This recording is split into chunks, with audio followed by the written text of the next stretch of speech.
if you don't have the recording. So thank you. But before we start, I would like to begin by acknowledging the traditional owners of the Meanjin land where I am hosting this meeting, the Jagera Turrbal people. I also acknowledge and pay my respects to the traditional custodians of the various lands on which we are all participating this evening, and to any Aboriginal and Torres Strait Islander people participating with us this evening. I recognise their connection to country and the role in caring for this land and maintaining country over thousands of years. Importantly, I also want to acknowledge that the ongoing commitment to sustaining the culture through knowledge sharing, and it's really through this spirit, spirit of collaboration and knowledge sharing that we're here this evening as well. So thank you for that. Now, I would like to hand over to our Vice-Chancellor and Professor, Carolyn Evans. Now, Carolyn was actually a Rhodes Scholar herself, in addition to being a Fulbright Fellow. So she is a passionate supporter of people applying for these programs. And so with that, I'd like to hand over to Carolyn, who is going to open this event for us. Carolyn, if you could turn your camera and mic on, please. Thank you. I hope I have turned my camera and mic on. Thank you, Victoria. Thank you for all the great work that you do in supporting our students, alumni and staff who are working towards these prestigious scholarships. Thank you to Reese and the Student Academy of Excellence for all their support. And a particularly big thank you to our alumni and to also the representatives of the different scholarships who've taken time out, sometimes at quite inconvenient times from different parts of the world, to be with us tonight. We really do appreciate that.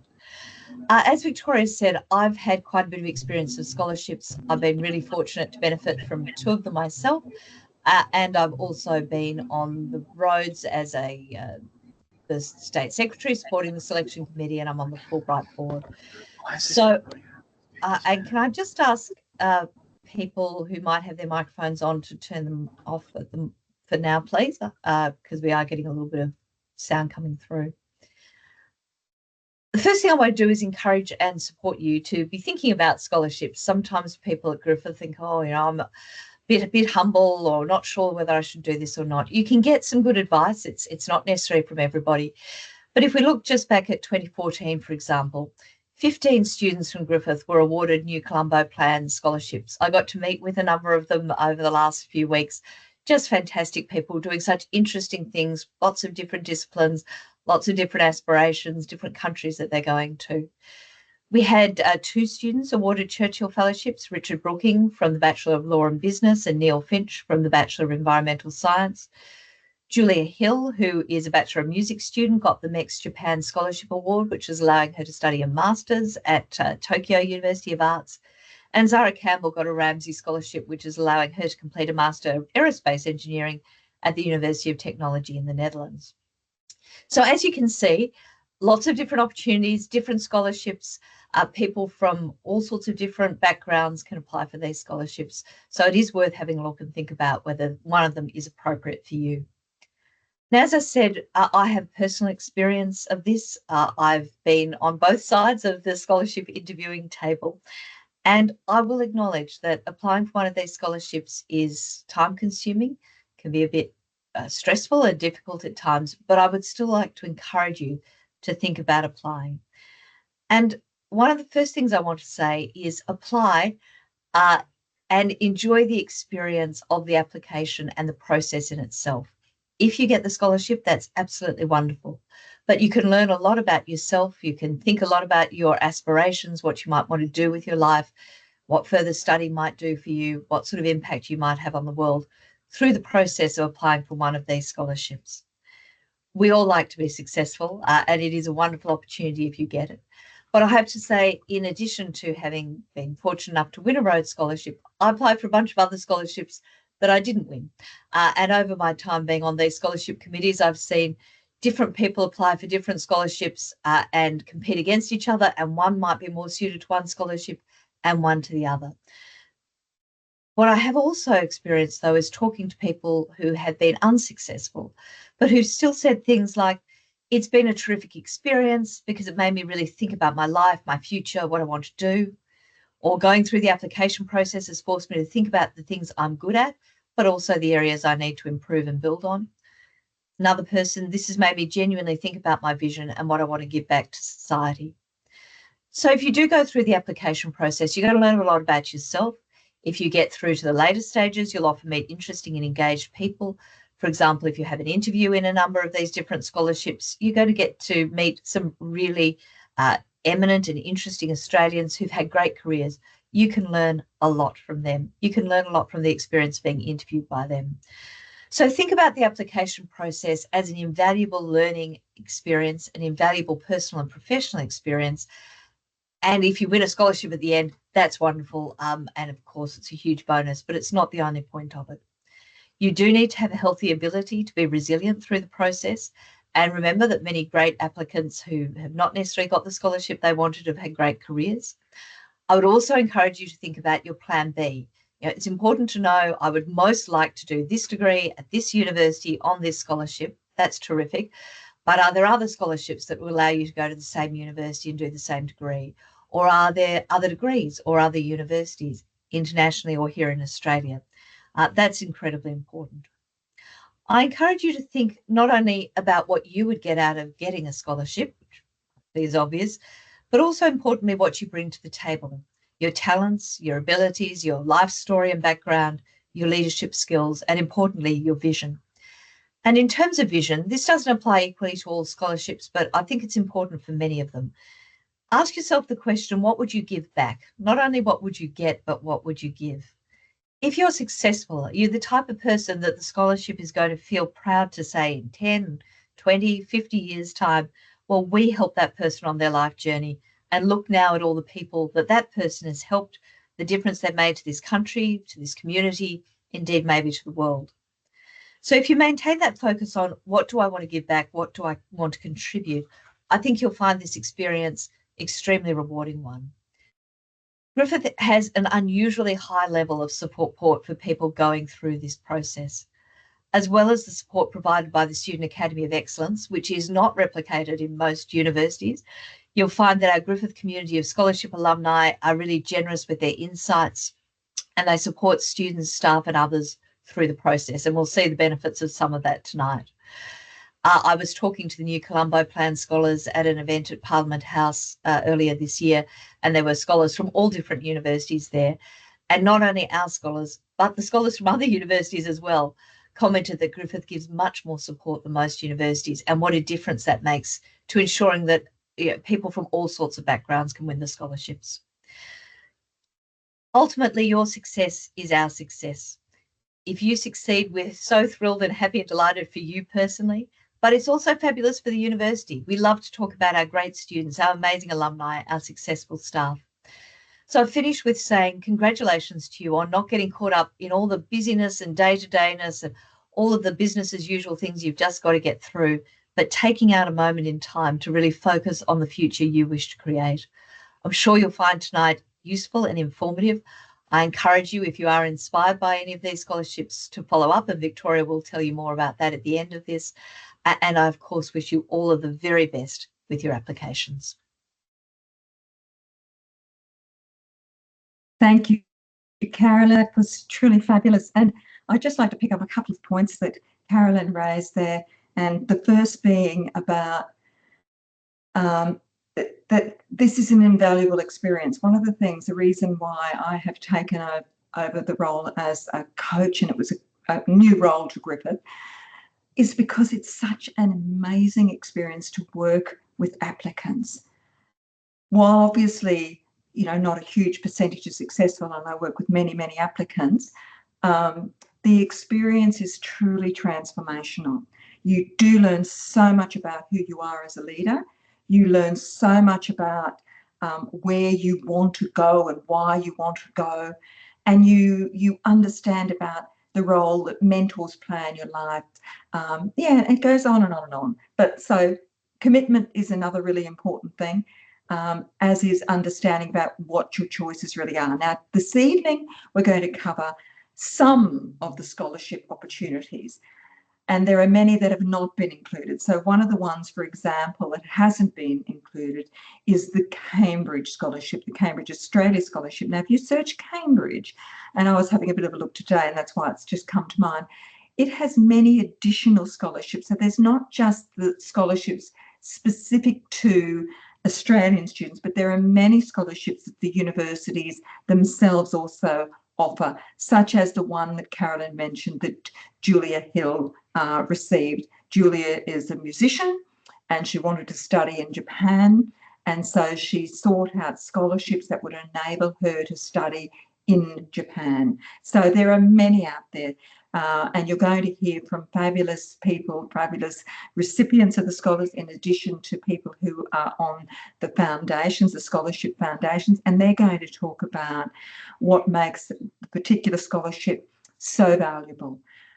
So I encourage you to listen and go through all of this and then come back and listen again. It is for you. Don't think that you're not really eligible for these. If you're a high achiever, then really you are. So the program this evening is going to start with the General Sir John Monash, then we'll cover Fulbright, we'll look at the New Colombo Plan, followed by the Ramsay, Rhodes, and advice for applicants. Now, some of these scholarships are, of course, for undergraduate. Your New Colombo Plan is for undergraduate, whereas the John Monash, the Ramsay, the Rhodes are for postgraduate. Fulbright is for postgraduate, it's for mid-career people as well, professionals. So it's important to understand what is the scholarship and which one's right. So with that, I would like to hand over to Lauren Connolly. Lauren is from the General Sir John Monash Foundation. Lauren, if you wouldn't mind turning on your camera and your mic, please, that would be great. Thank you, Victoria. I hope everyone can hear me and see me. I'll just make sure that I can access the slides. Fantastic. So, hi everyone. My name is Lauren Connolly and I'm the Scholarships Manager for the General Sir John Monash Foundation. Thank you all for being here tonight, and my thanks to Griffith University as well for organising today's session. I would also like to start today with an acknowledgement of country. So the office of the General Sir John Monash Foundation sits on Wurundjeri country, which is also where I'm signing on from today to this webinar. And I acknowledge the traditional custodians on the land on which we're privileged to have our working base, and pay my respects to the Wurundjeri elders past, present and emerging. I'd also like to acknowledge and pay my respects to the traditional owners across this vast continent on which our scholars, supporters, board members and staff call home, and where we often meet as a national organisation. So as I mentioned earlier, my name is Lauren. I'm the Scholarships Manager for the John Monash Foundation. I've been in the tertiary sector for most of my career, and in my current role as Scholarships Manager, I oversee the selection process for the scholarships, and I also provide wellbeing support to the John Monash scholars while they're overseas undertaking their study. So I'll begin today with this quote from General Sir John Monash, who is the inspiration for our foundation. The privilege of education carries great responsibilities. It is given not for individual benefit alone, but to be fit persons for the higher duties of citizenship and for roles of leadership in all fields to make Australia great. This quote really frames the way we think about our scholarship and the way we work at the foundation. The General Sir John Monash Foundation was established over 20 years ago, and it's built on this philosophy of John Monash, that the high level of education that we strive to attain is there in order to contribute positively to the country. And the qualities of John Monash inspire our scholarship selection criteria. So why apply for the scholarship? So the great thing about our scholarship is it's open to applicants of any age. You can be studying any discipline, and you can also choose to go anywhere in the world. We really encourage our applicants to choose universities and programs that are world leading in the discipline area that you want to study in. So what you want to study in, and that university's expertise might be different from someone else who's in a different discipline. The John Monash Scholars benefit from joining a professional and international network for career opportunities, and you'll also receive ongoing career support and professional development programs through our Leadership Academy. So if you're successful in receiving a John Monash Scholarship, you will receive $100,000 for each year of study, up to a maximum of $300,000 over 3 years. And you can use that flexibly to cover tuition fees, living expenses, and related study costs. And you'll also receive an additional travel stipend, and that goes towards flights from wherever your current location is to wherever your study destination is. And the great thing is you'll join a global network of 280 plus scholars and get the opportunity to connect with like-minded leaders through our Leadership Academy. So if you're interested in applying for the scholarship, you'll need to meet the minimum eligibility criteria that's listed on this slide. This scholarship is open to Australian citizens. You will need to have already completed, or at least complete by the end of this year, an undergraduate degree from an Australian university. And I'd also like to note that the postgraduate study that you're interested in needs to be starting next year in 2026. So if there's a program that you're interested that starts later this year in the Northern Hemisphere academic year, that wouldn't be eligible for this round of scholarship, but any program commencing in any month in 2026 would be eligible for this scholarship. So the John Monash Scholars demonstrate academic excellence, outstanding leadership potential, and they also have a strong vision to build Australia's capabilities for the future. And those are all based on those qualities modelled by General Sir John Monash. To be successful in your application, you'll need to demonstrate excellence through either academic or professional examples, leadership through demonstrated leadership examples in different environments, and citizenship, which is how to plan to make a positive impact on and contribute to Australia and society more broadly. And very important as well, you'll need to be able to argue the merits of your chosen course and university and how they are best positioned to drive progress in your field of study. So the John Monash Scholarship is fantastic because it does give you the opportunity to study anywhere in the world. Your application does need to justify how you've chosen your university and the program, and how both of those things are the best fit for your future career, how they advance progress in your field, and how they'll help contribute to your area of study as well. So on the screen here are some of the examples where John Monash Scholars have chosen to study. And we've also got partnerships with some select international universities, which are on the right. So if you were to complete your studies at one of those 4 universities, you would also be eligible for additional fee discounts and bursaries on top of the John Monash Scholarship. So when you're considering which program, you should just know how much funding that you'd be eligible to receive with the scholarship. So we award 1, 2, or 3-year scholarships depending on the duration of your chosen program. So if your master's course duration was 1 year, you would be eligible for a 1-year scholarship, which is worth $100,000. And if you chose to study a PhD program, you would receive $100,000 each year for 3 years, so a total value of $300,000. And that's our maximum value scholarship. So you wouldn't, as an example, receive a 3-year scholarship for a program that was only 1 year in duration. You don't need to apply for or have an offer for the program before submitting your scholarship application, but we would just like you to do your research on the admissions process, your eligibility, and the timeline of admissions for that program as part of your preparation for the scholarship application. So this slide is a brief overview of our selection process. So this year, online applications will open on the 1st of May and they'll close on the 30th of June, which is 5 p.m. Australian Eastern Standard Time. We usually receive around 350 applications in total during this window. And I do really recommend that you submit the application well in advance of that deadline. From there, we'll be inviting about 100 applicants to interview to the first round of interviews.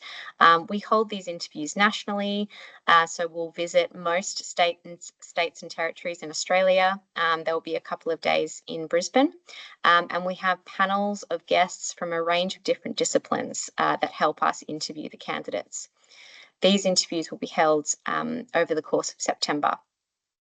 After the first round of interviews is complete, around 40 applicants are then invited to progress to the national interviews, which are held in October. We do 2 days in Sydney and 2 days in Melbourne.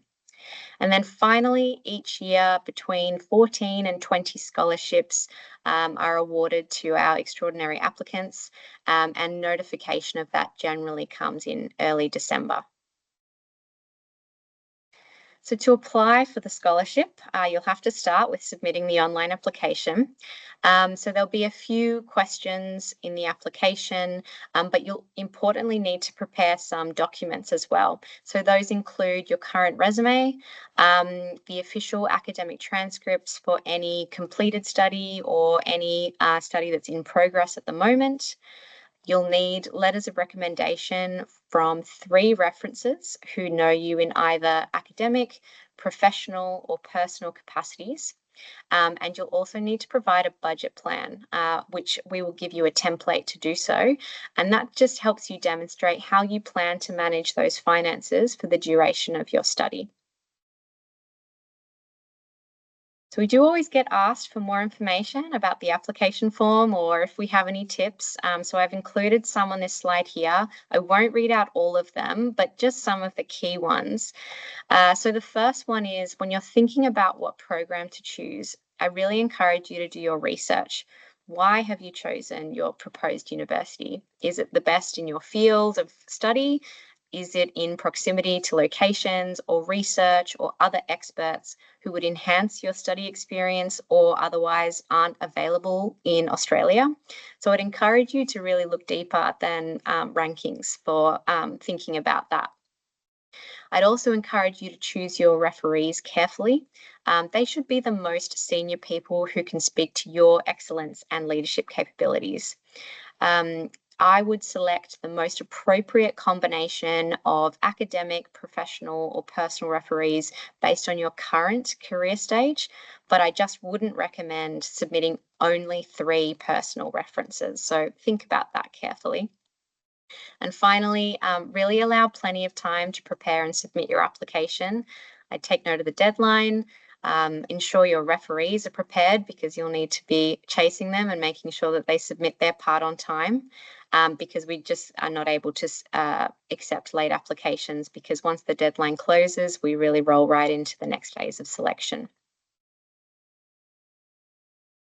So I'm happy to take any questions, but otherwise I know one of our 2024 John Monash Scholars is about to speak after me, Dr. Praneel Kumar, who'll talk about his experience applying for the scholarship and also his current studies. So I'm happy to take questions again at the end of Praneel's presentation as well.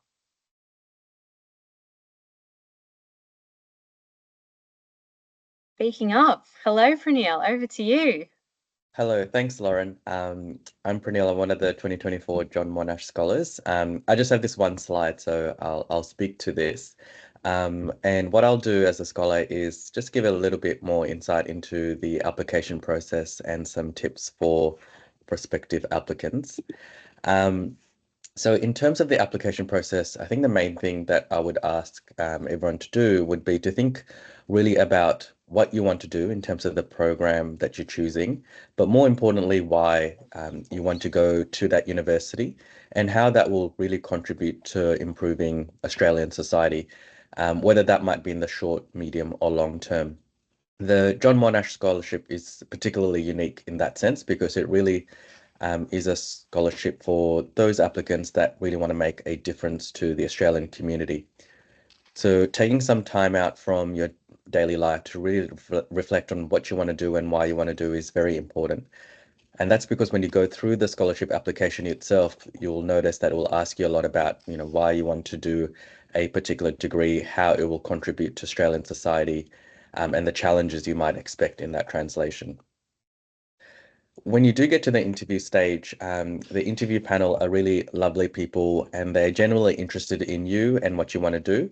They're not there to try and trip you up. And if people do make it to that round, feel free to reach out to me and I'd be happy to help with that application as well. And in that interview, they really want to see that you make the connection to how your application will benefit the Australian community. In terms of your application, I would highly recommend getting a second and third person to read your application. And in terms of choosing references, as Lauren was saying, it's ideal to get someone that can speak to your character, drive, and motivation, rather than only say academic excellence.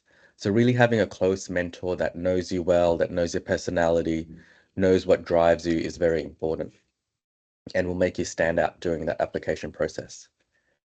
In terms of interviews, once again, what I did to prepare for my interview was to reach out to Victoria and the other resources here at Griffith, but also do a lot of personal practice.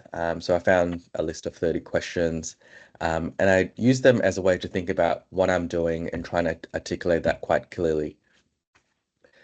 Something else that I'd recommend doing, and you'll see this in the application, is reflecting on John Monash, who he was, and the contribution he made to Australian society, because you'll get a question about him during the application process. So it's important to have some background knowledge about him as well. And then once you are ready and are interested in applying, one of the first things you'll have to do is think about which course you want to do and why you want to do it. So in terms of me, I chose Johns Hopkins University here in the United States, and that's because it's a leading school of public health. But that's not the only reason why I chose them. The other reason was that it's actually very a leader in my field in women's health. They have a lot of thought leaders here, and the intention was to bring back the skills that I learn and the networks that I gain here back to Australia. And so your university of choice might be somewhere else, and I would encourage that you really think about where you're applying and how that will help you. You don't need to pick only, say, the most world-renowned or best-known universities. There might be another university that's really great for you. And so do really give a good thought to the university that you're picking, because you will get asked a number of questions about why you've picked that university or that particular course. If you can give specific examples of any faculty members at that university you plan to work with and where your interests align, that would also be very valuable to your application. And of course, you not only have to think about the university, but also things like the budget and visa requirements. Some of those things are changing here in the United States. So if you're thinking about coming to university here, really need to pay close attention to that as well. And then in terms of the final thing that I'll leave you with is the amazing scholar community that you get to network with. If you do get accepted, that will apply not only to the John Monash, but also to the Rhodes and the Fulbright. So it's not really just about the years that you spend overseas studying. You'll get a lot of support when you come back. And so just an example for John Monash scholars, there's really lifelong mentoring that you get through leadership support, as well as scholar conferences. There's one happening this year. And so the reason I mentioned that is because when you're applying to the scholarship, they expect you to know a little bit about the scholar network community and the other benefits as well, and how you might be able to contribute to that. So really give that a thought as well. In the interest of time, I'll end there, but if someone does have any questions, feel free to reach out. Okay, I'll just take it because we are getting a little bit behind. Prunell, that was fabulous, and particularly you mentioning about the community, and I think that is something that people often don't think of. They're focused on applying for the scholarship and not really thinking about this is your professional journey, this is your future. So as a high achiever, as a leader in your area, what kind of a community, a professional community are you seeking? And this is a multidisciplinary community that you become part of. And that's certainly something that really excites me about it. So lovely to see you, and apologies because it's very early in the morning for you. I hope you have a bit of sleep tonight. Thanks for now. Bye-bye then. So also thank you to Lauren. And with that, I'm going to hand over to Alex McLaren. Now, Alex is from Fulbright, the Fulbright Scholarship. So, Alex, would you mind please turning on your camera and your mic? Thank you.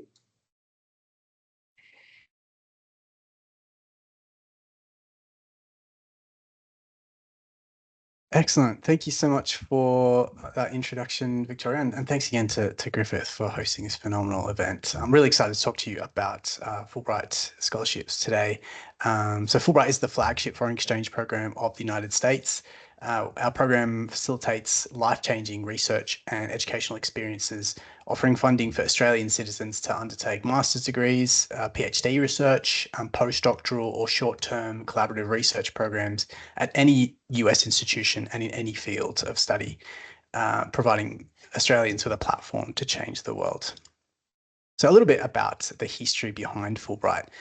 Broadly speaking, our mission is to enhance bilateral relations between Australia and the United States through these programs of educational research exchange. But there's a really fascinating origin story behind that broad remit. The program began in 1946, following the Second World War, when a junior senator from Arkansas, Senator J. William Fulbright, had this incredible idea to essentially increase the flow of knowledge between countries and reduce the likelihood of conflict erupting at the same time. His own experience as a Rhodes scholar, and really anyone who's ever lived and studied or worked overseas can testify to this, the power of these exchanges in transforming your worldview, increasing the flow of communication between countries and sort of mitigating any miscommunications between those countries on a macro scale. So he proposed to the US Congress this idea of essentially turning swords into plowshares, selling off all of the surplus war armaments sitting around the world after the Second World War, and using the proceeds generated from those sales to create these productive academic and research exchanges. And since that time, nearly 8 decades ago, the program's grown to be one of the largest bilateral exchange programs in the world. It now operates between the United States and about 150 different countries worldwide. Here in Australia, we have operated for about 76 years. And in that time, we've funded over 6,000 Australians and Americans to undertake these exchange programs. I'm telling you this not just because it's a great origin story, it's really inspirational, swords into plowshares, but our selection committees really like to see an understanding and appreciation of why we award these scholarships and the values and ethos of the program in the applications of any successful Fulbright scholar. So if you watch this presentation and you decide, yeah, I really want to submit a Fulbright application, I recommend doing a little bit more research into the history and values and ethos of this program, because there's, it's quite nuanced. There's a little bit more to it than what I've gone through just there. So do your best to read up on that and imbue that understanding into your application. So why apply for a Fulbright? Well, our scholarships are valued between $30,000 and $200,000, depending on the category you apply in, how long you'd like to stay in the United States, any associated tuition costs for degree seekers, things like that. But all of our awards include a living stipend, international travel allowance to get you to and from the United States. We have this incredible university placement assistance program for degree seekers, so you don't have to be accepted into a US degree program before you apply. Our placement assistance team can help you narrow in on a program that works for you and navigate the US admission system. We include a settling in allowance that allows you to get settled when you arrive in the US. All of our awardees travel under a great insurance program, and we're one of the few foundations that offer comprehensive support for each of our awardees, prior, during, and following their Fulbright program in the United States. We also have a number of incredible events across the United States facilitated by our partners over there and our alumni association. there are, in the history of Fulbright, I think over 400,000 scholars have undertaken this program. So there's this incredible global network of scholars, and at any given time, there will be hundreds of scholars from all around the world traveling across the United States under the Fulbright banner. So you'll be able to meet and network with people both within and outside of your own field. You also gain access to this fantastic alumni network domestically. We have alumni all across the country who facilitate events and love to meet and greet each other. So joining the alumni network is another fantastic benefit of the program. Finally, we each year bring all of our US and Australian scholars together in Canberra to sort of formally award them with their scholarships. It's a phenomenal event that has a lot of special guests, and it really is an incredible opportunity for each of our awardees. We took a little bit of a clip of this event earlier this year.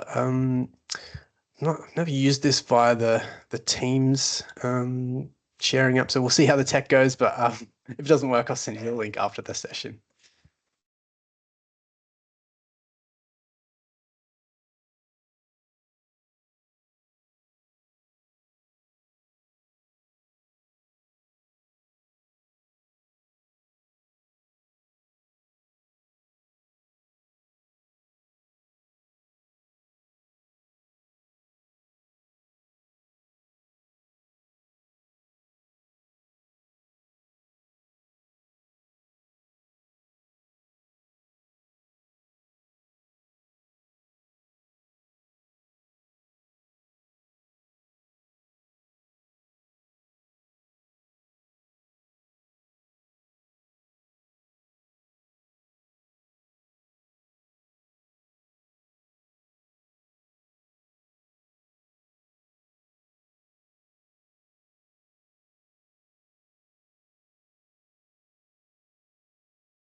So yeah, great event.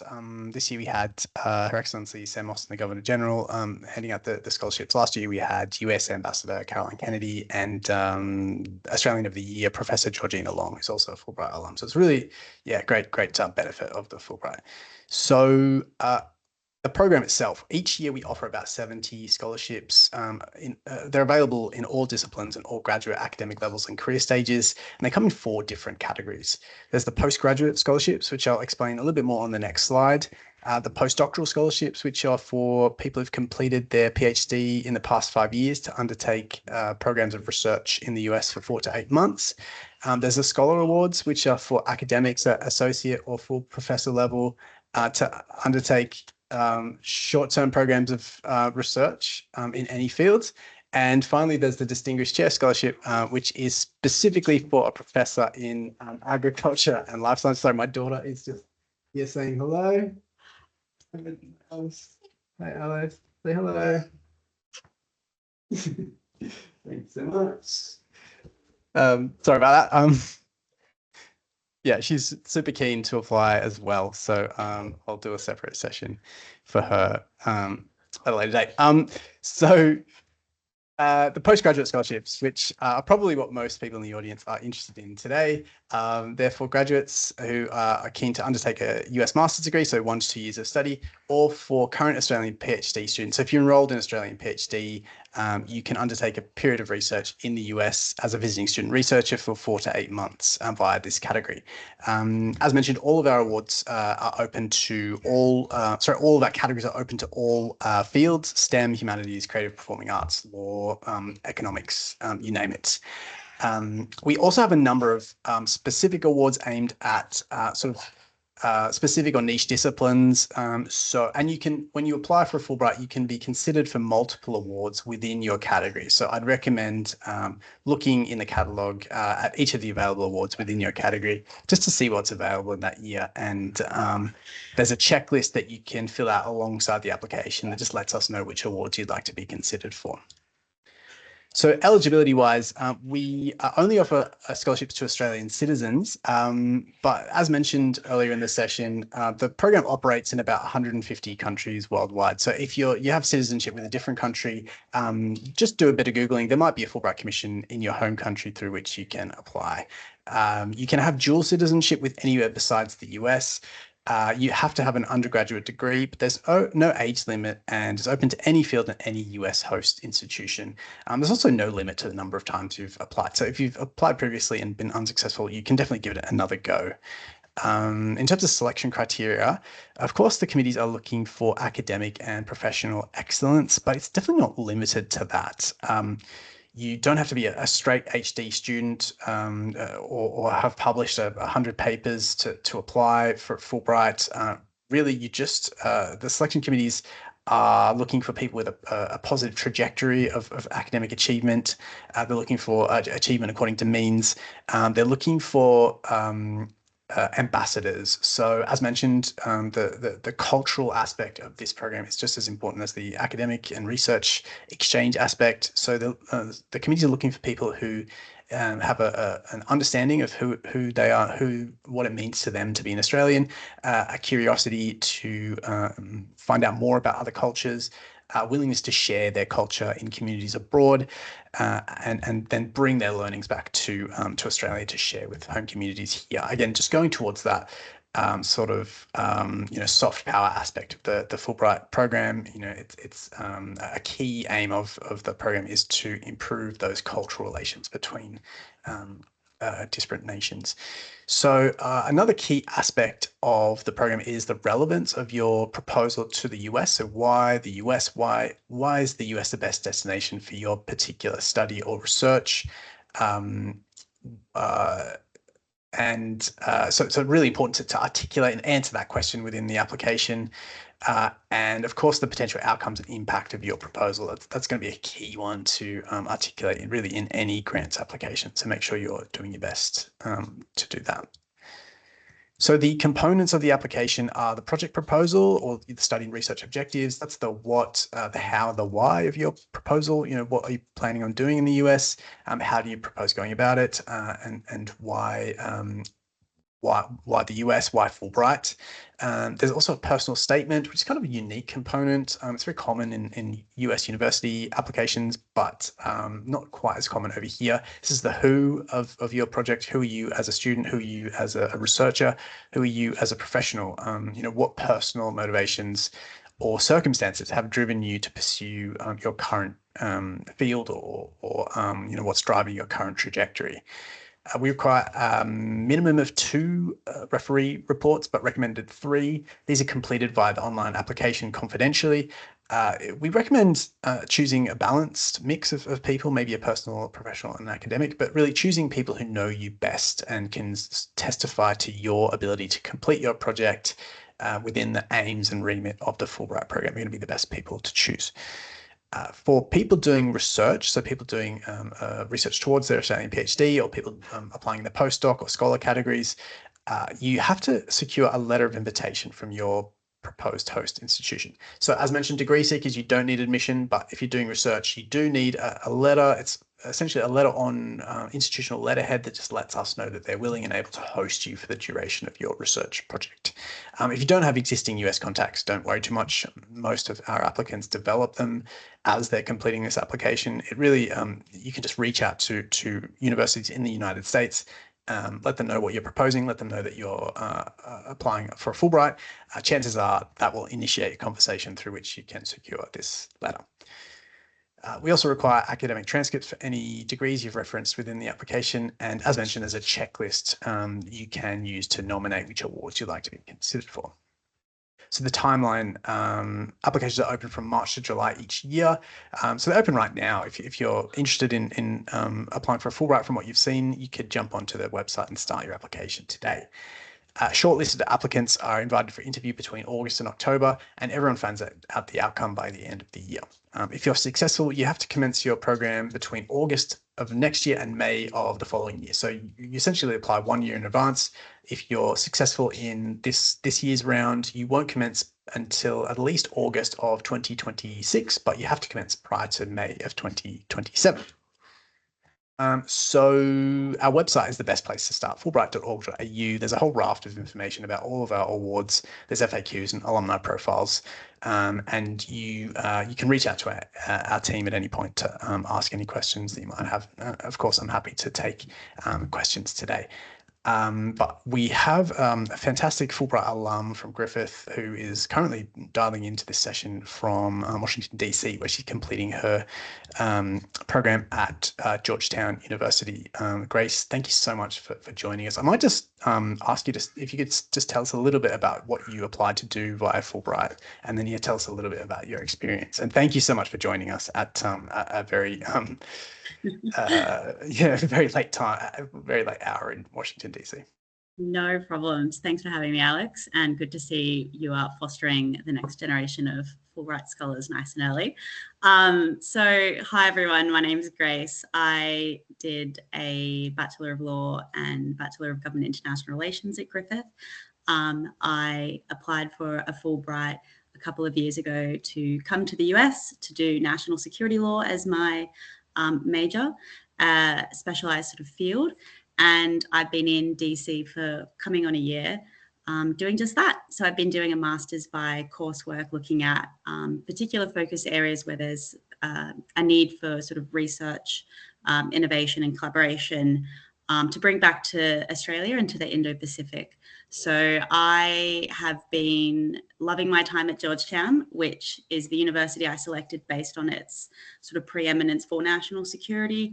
It's tenured professors who are experts and whose books I've been reading, at Griffith in practice when I was practicing as a lawyer for a few years before doing a bit more study, but also professors from practice. So adjuncts who are often former National Security Council advisors. They work for big sort of seminal private sector companies, but also agencies in the US. So people who are really experts in their field.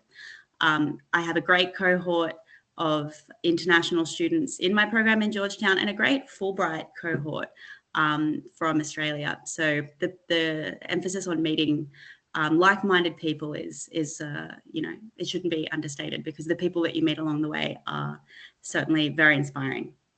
So with my application, there's a few big buckets that I can talk about at length. So if there's any area that people feel they'd like to talk more on, please reach out. I think what I'd really like to emphasize instead of a broad brush of everything is thinking about what your why is and what your story is, what your vision is, because asking someone what they are going to contribute to Australia is a pretty big ask as an undergrad or a young person or any age really, and really being able to articulate what ambassadorial skills you can offer is quite tough. So I'd really encourage you to spend some time alone and with yourself, whether that be when you're driving, shower thoughts, recording yourself talking about what you're interested in and what your passions are, and then kind of sitting with that and going out to your next layer of friends and family, professors, connections, people you work with, and building that picture of what you are interested in and what your sort of project and pitch is going to be, because the more people you can talk to and really try and get that pitch tight as to what it is you want to do in both really specific terminology to your discipline, but also in a way that someone who isn't from your field can understand, is certainly very helpful. So I would encourage you to really not underestimate how much time these applications take. I spent an enormous amount of time and had the wonderful resources that Griffith offers to, you know, really chat with people who have done these programs, and also Victoria in just really working on the interviewing piece.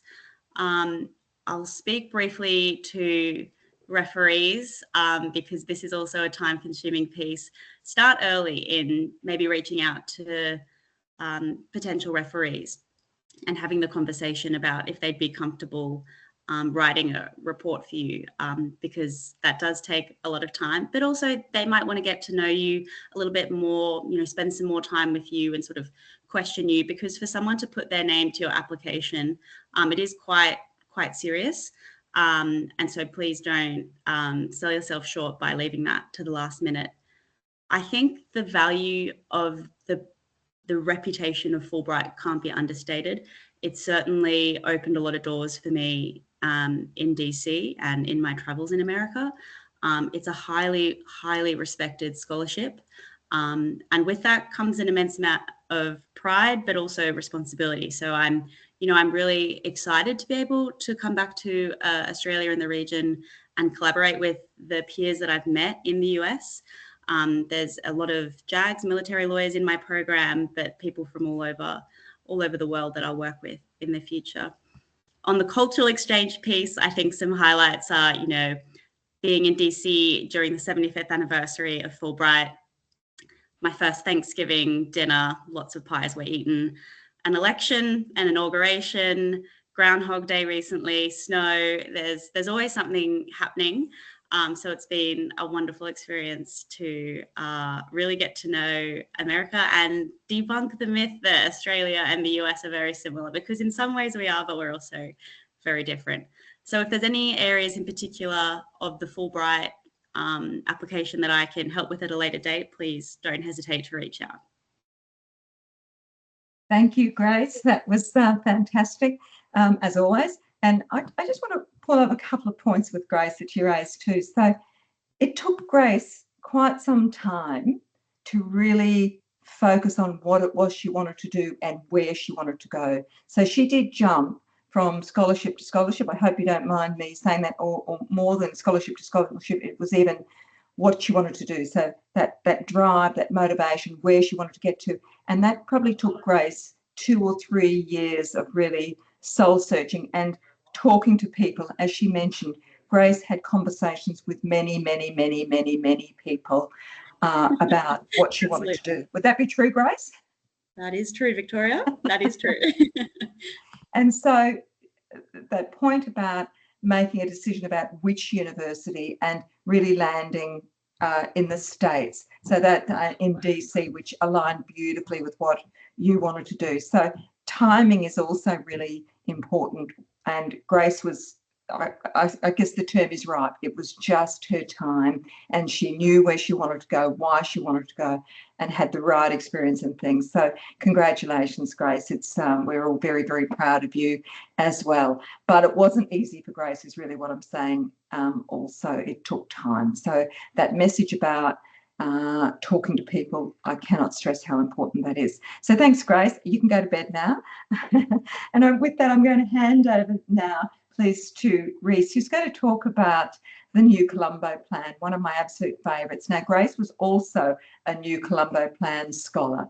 So, Reese, if you could turn your camera and mic on, please. Thanks so much, Victoria. Great to see you, Grace, too. It sounds like you're having fun in the US.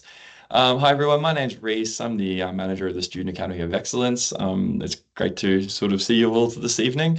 My role within the university is to support our undergraduate and pathway high school students who are showing high potential or are just high achievers and who want to make a bit of a difference in the world, who have high ambitions to get out there and make real change. And so one of our roles within the Student Academy of Excellence, one of my roles is to support students who want to go on and apply for a New Colombo Plan scholarship.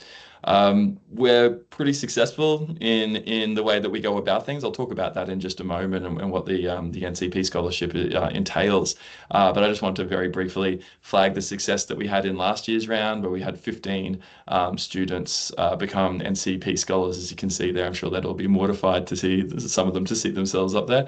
And that this is one of our most successful years ever. We were second in terms of awards given for all 41 universities in the country. ANU only got one more than us, so a really successful year, and we're aiming to back that up with another one this year. So yeah, there are good chances out there if that's something that you're interested in engaging with. So what is the New Colombo Plan Scholarship? It's essentially the undergraduate scholarship for Australian students. There aren't too many undergrad scholarships out there, but this is likely the most prestigious that you can get in the country, and also very widely recognised. If you want to be in an area of government within DFAT, perhaps even in a space like international law or something like that, or working with the UN, this is a really good scholarship to go for. It can also set you up nicely for some of the other scholarships that we've heard about for postgraduate students. Not necessarily, but it does help with the process and give you a really good sense of what your story is, what your aim is to achieve, and the direction that you want to go into. It's run by the Australian Department of Foreign Affairs and Trade, so it is an Australian government initiative. And it involves study and an internship or mentorship. Sorry, I should hit myself for that. Not Asia Pacific, in the Indo-Pacific.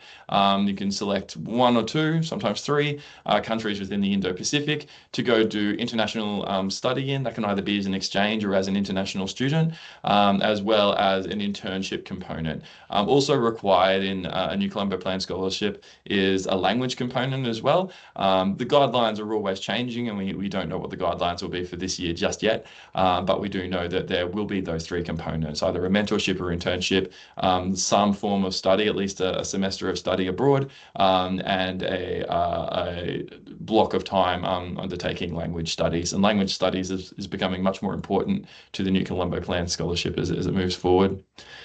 You can undertake a New Colombo Plan scholarship from anywhere between 3 to 19 months. And more often than not, those who propose longer trips tend to be more successful. Obviously, the government want to try and create deep relationships between our students and colleagues abroad, and the best way to do that is to do it over a longer period. But three-month trips are available if that's something that you're the only thing you're capable of doing. If you do take a 19-month scholarship, though, and go on a program for that amount of time, the sort of scholarship itself has just been risen. You are eligible to receive $107,000 while you're over there. So it is a very generous scholarship, and especially for undergraduate students, and it can help with a lot of the costs there. I remember one of our students in recent years was doing an internship in a small village for about 6 months in Cambodia. And she said she didn't quite know what to do with all the scholarship money because she basically said she could buy everything in town 4 times over. So it is really, really generous. And depending on the location you go to, it can really help you through that period of study and travel. Learn a little bit more about the New Colombo Plan scholarship and to even tender an application, which opened up today. Our expression of interest opened earlier today to align with the event tonight. Check out the link that I've just posted in the meeting chat. That'll take you straight to the Teams chat. You don't get accepted or anything. It just sends you straight there. And there's a whole raft of information in that space, including the application information as well. And that is the space to go if you want to schedule a meeting with myself, learn a little bit, read, get connected with some of the readings that we have there. We've got lots of research articles and connections to former years' guidelines, and to have a little bit of a chat that with other students who are applying. We always like to say that it's not really a competition necessarily, and that's the case more than ever this year, because usually we have a certain number of nominees that the university can put forward to DFAT, who can then apply for the application. So we have a Griffith round, our expression of interest round, a panel of Griffith staff assess the EOIs that we receive, and then we select whatever number that we're of nominees that we're allowed to select from the government. This year the government, just like last year, has said that they are basically making it unlimited. So we're allowed to basically offer as many nominees as we are capable of supporting. So it's a really good year to get involved. There are double the amount of scholarships likely to be awarded this year than in previous years. So it is one of the best opportunities to get involved with this program. What do we do within the Student Academy of Excellence? Well, we support not only with the expression of interest process. We're going to be undertaking a few workshops, online workshops over the next few months, bringing in a couple of students who have been successful in their application in the past to talk about their experiences, but also offering some of the key things that we have noticed leads to success over the last few years. So we really do support through that expression of interest process, as well as offering lots of materials to support and advice to support you in that. When students get through that nomination process, if they are nominated and then selected by DFAT to interview, when we had a pretty good rate last year, then we provide support with those interviews, and we bring in academics, try and make a really intimidating online interview experience so that we can get you ready for the real thing and provide advice around that as well. We have 3 drafts of the application as well, so we provide you multiple, not just the SAE, but other stakeholders provide you with multiple rounds of feedback on your application, so we can make sure it is as sharp and ready to go as possible to make you as competitive as possible. We also provide connections to mentors and other applicants, particularly in that nomination phase. It's really no longer a competition. You either get the place or you don't.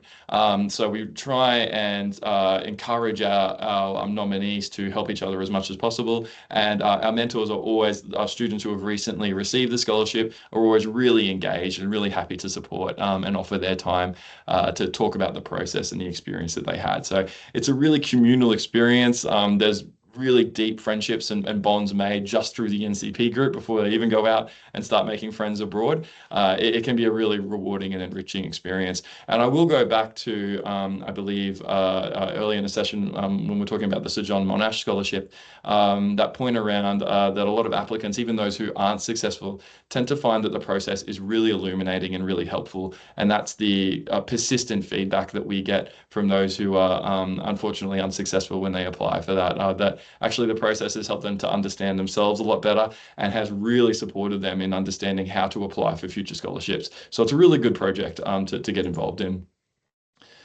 So the New Colombo Plan itself, its aim is is created by the Australian government to lift knowledge about the Indo-Pacific countries and cultures around the Indo-Pacific, and to support understanding of that in Australia, as well as language understanding. But also it's intended to be sort of a transformational experience that deepens Australia's relationships in the Indo-Pacific region. Both at the individual level, it's very much people to people, really on the ground connections, but when possible through expanding university and business connections, institutional connections between Australia and other areas.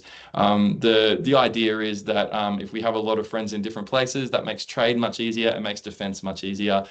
We always have friends in these areas, and it can really support scholars as well in their own careers and their own life plans if they have a really wide network around the Indo-Pacific in pursuing business or pursuing medical research or whatever it is that they're trying to do. It is a government pillar in ensuring regional security and future prosperity. I'll always remember at one of the awards nights, the Governor-General at the time was talking about how he had just arrived from the officer graduation, Army officers graduation at Military College Duntroon, and was now doing the New Colombo Plan Scholarship Awards. And he believed that these were celebrating 2 arms of the same goal, which is to ensure regional security and future prosperity for Australia. So if that's something that interests you, I fully ask you to get on board and learn more about the program. There's a host of countries that you can get involved in. There's 40 nations to choose from. And as I say, you can select one to spend the entire time in, or two, occasionally three. A lot of students, because they need to transfer the credit that they get to ensure that it aligns with their Griffith University degree, tend to select, depending on their degree, tend to select countries to study in that allow them to have their studies recognised at Griffith, but then undertake internships in countries where that might be less possible. And so you, particularly if you're doing sort of an Asia and then Pacific dual country program, that can be really rewarding, really enriching. The key thing is to come into this with an idea or a topic or an issue or a particular specific passion that you're really interested in. Where do you want your career to go? What do you care about? Are there any particular issues in Australia right now that maybe other countries in the Indo-Pacific are addressing in a really creative and maybe successful way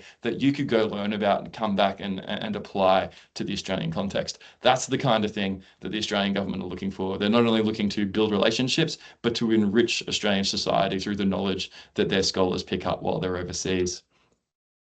I think that's about me. As I say, the applications are open and available now. I'll be on the chat here if you'd like to ask any questions there. But if you want to jump into the into that team space, feel free to do that and ask any questions you have there as well. There's a lot of information. We try really hard to guide you through the process of applying. Yeah, so please do get in touch. I'm always happy to have a meeting as well. There's a bookable link on that team space if you want to catch up and talk about it, or if you're considering applying.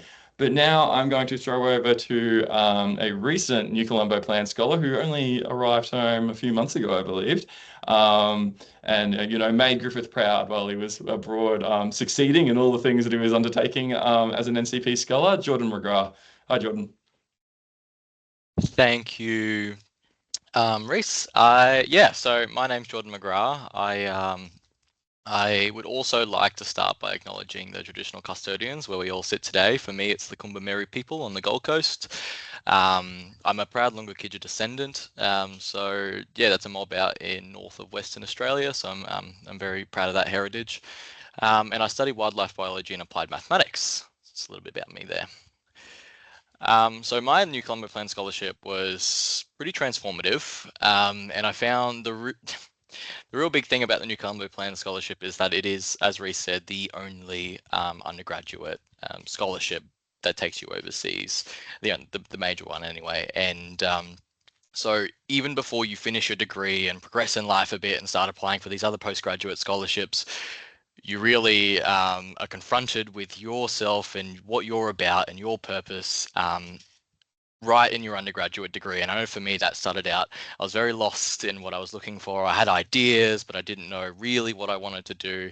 And the New Colombo Plan kind of sprung up, and I took that as an opportunity to delve into that, and that's coming back to the application process itself. And because of it, I'm so well supported at Griffith University, both through the Student Academy of Excellence, other alumni, Victoria.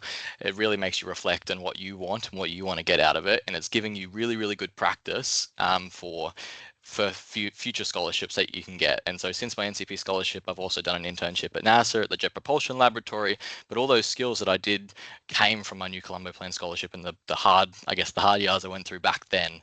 So I really, really encourage even just starting to look at applying and understanding your why, as Grace was saying earlier. So for my program, I went and studied in Singapore for 6 months at the National University of Singapore. I also interned at the Centre for Nature-Based Climate Solutions, doing carbon estimation work in mangroves and intertidal zones and other areas as well around Singapore, which was really cool because I got to see a lot of Singapore's usually restricted areas for their environment. Next, I also, kind of concurrent with that, I connected with the theoretical ecology lab there. And because I study both wildlife biology and applied mathematics, I kind of wanted to see how that combined in practice. So I reached out to theoretical ecology lab and connected with them and managed to go and join in there with their weekly journal clubs in addition to this other research I was doing and study. And yeah, it started to develop those connections and those understandings of the field and what kind of directions I could go. And the lead of that research team I'm still connected with to this day.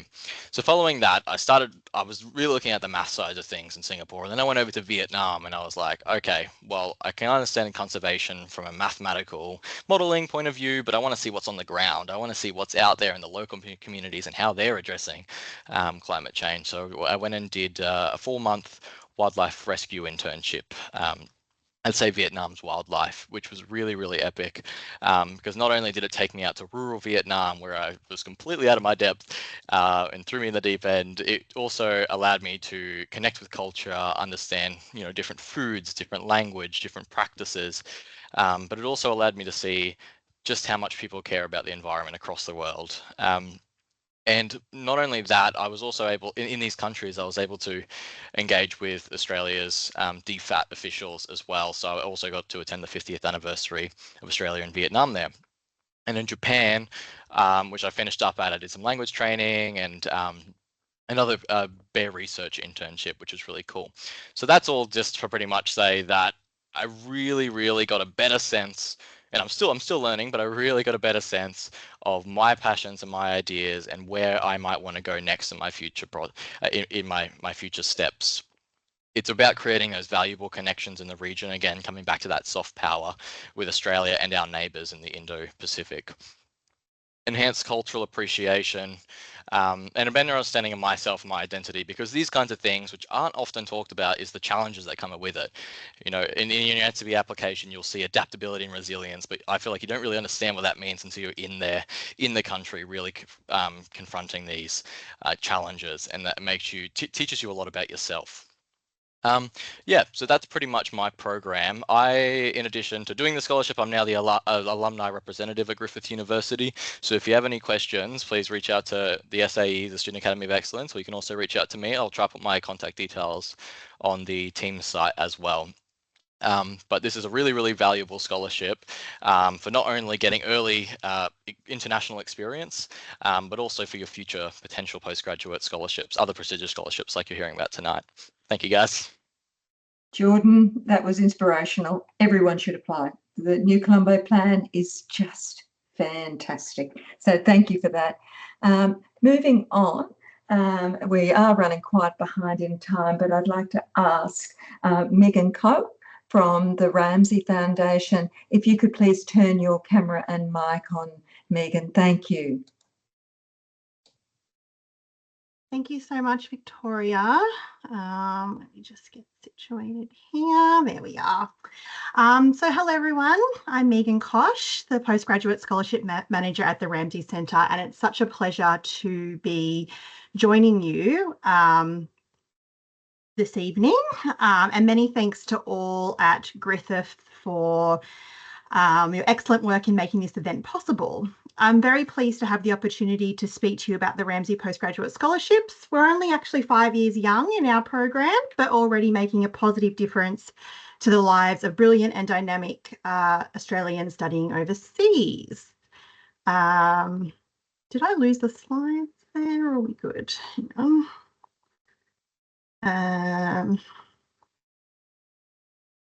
Oh gosh, sorry about that. Just lost the slides.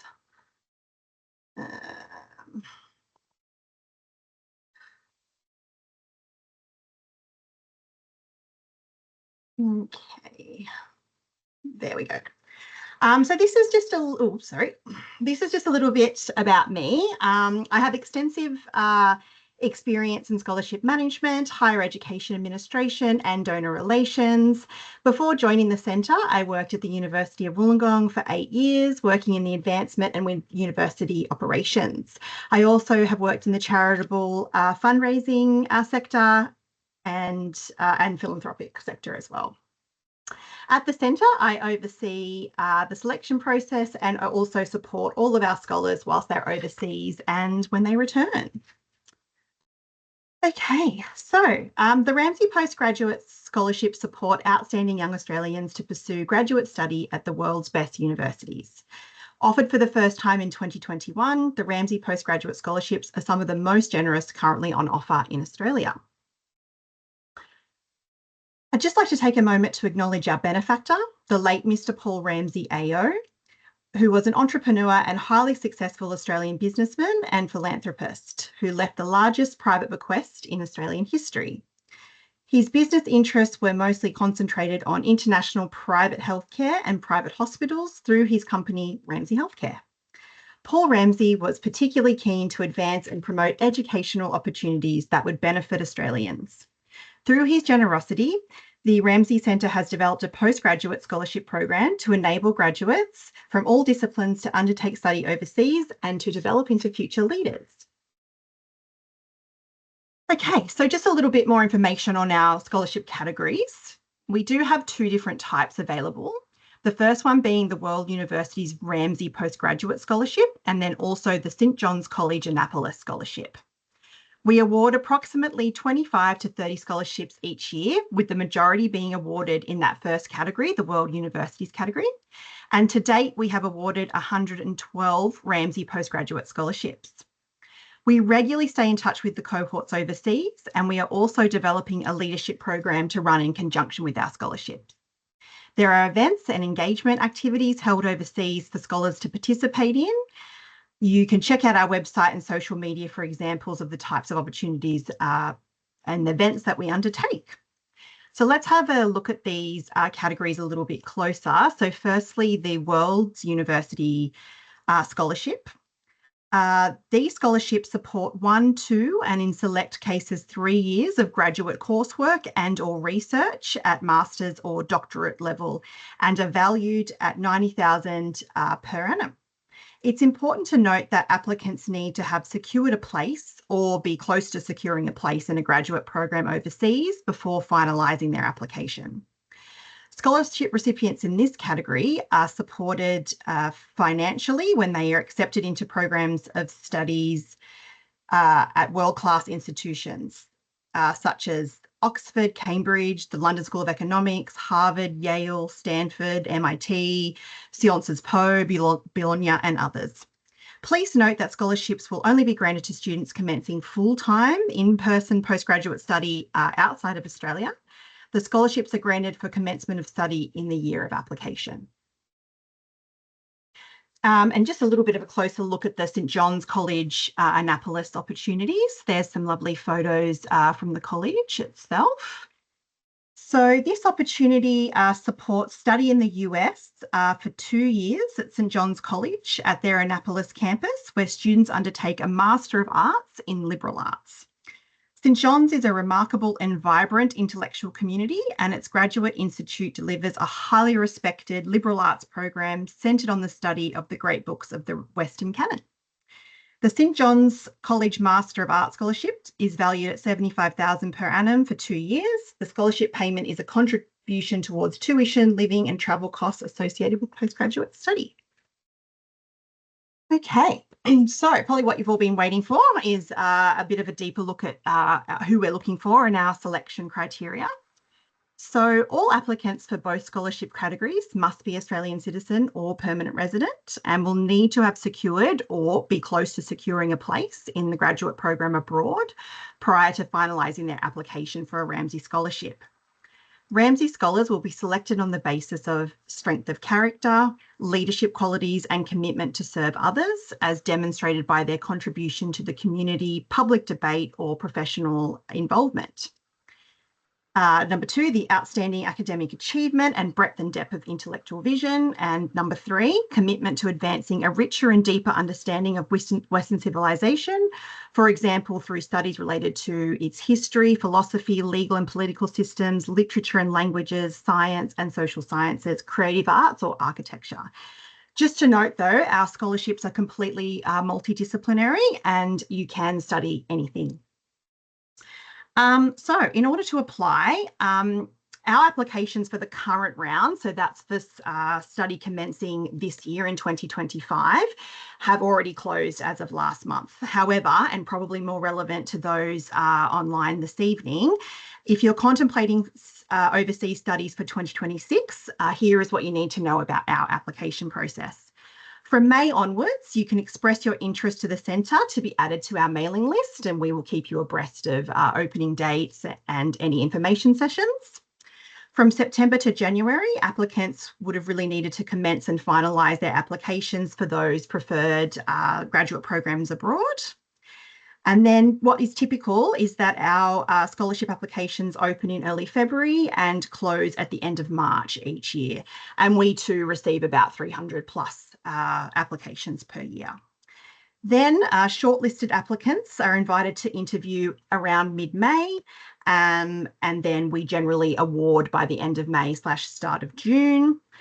Successful applicants will attend a 2-day intensive orientation program held in Sydney in July, so before they head off on their adventures overseas. And they will attend that in the year that they commence their award. And this is really a very much induction and enriching program, lots of leadership sessions, lots of great speakers. So it's a really great benefit. Okie dokie. So obviously I am online, so please pop any questions that you may have in the chat. Please make note of our website there. There's a lot of great information. You can always drop me an email at postgrad@ramsaycentre.org and I will respond to you there as well. I do have a wonderful 2024 scholar and Griffith University alumna online with me tonight, Zara Campbell. So thank you so much, Zara, for making the time to speak to everybody, and I'll now hand over. Thanks, Zara. Thanks, Megan. So yeah, I'm Zara, and I think you heard a bit. So I'm studying a Masters of Aerospace Engineering, majoring in space at the Technical University of Delft in the Netherlands. So yeah, some people might be surprised that that does fulfill the criteria for Western civilization, but as Megan made quite clear, you can be studying anything, and as long as your goals are aligned with wanting to be a leader and push Australia forward and just generally be a good person, emulating those qualities of Paul Ramsay.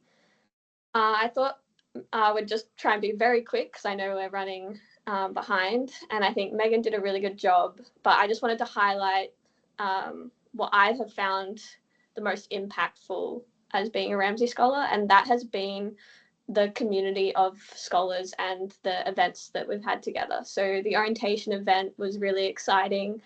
We all came together to get our scholarships, and the group was about 30, I think, this year, and everyone's from such diverse backgrounds, very interesting, and we got to meet to then take that connection overseas when we're all in the same place. We can help each other and give each other advice. When people are traveling around, we always make sure to message, and we have catch-ups when we can, and it's really nice. So I got invited to another scholar's family Christmas in the UK because I wasn't coming home to Australia. So that was really great. And then recently at the end of March, we had a leadership development workshop in Berlin for 2.5 days. That was my first time in Germany, and it was again great to catch up with scholars from other cohorts. So some were in their 3rd year, and we also got presentations from really knowledgeable professionals around the geopolitics in Europe and how that affects Australia. So that was really great.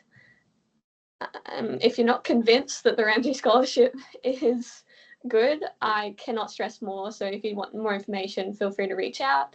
My tips for the application would be similar to others, just really taking the time to understand yourself and what it is that you want and how that study is going to help you towards your goals in the future.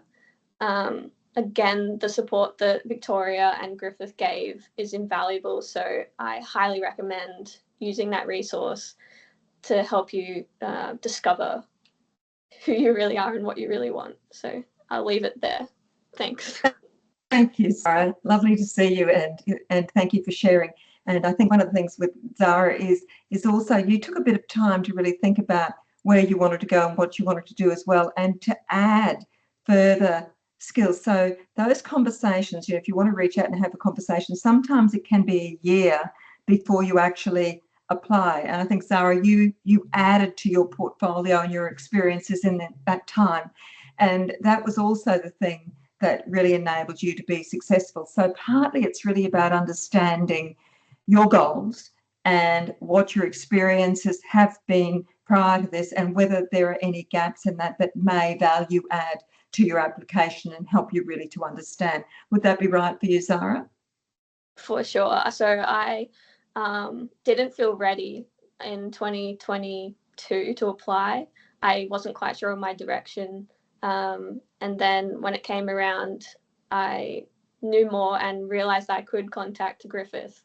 And so I think that step in contacting Griffith really helped me to actually narrow down my focus of what it was. That's right. Yeah, and I remember also, like Grace, we had quite a lot of conversations, didn't we, about what it was, and to watch you grow and gain clarity through that process was really exciting. So for some of you there that's sharing this with us, you may feel exactly the same way and go, oh, but I don't know what I want to do. I don't know where I want to go.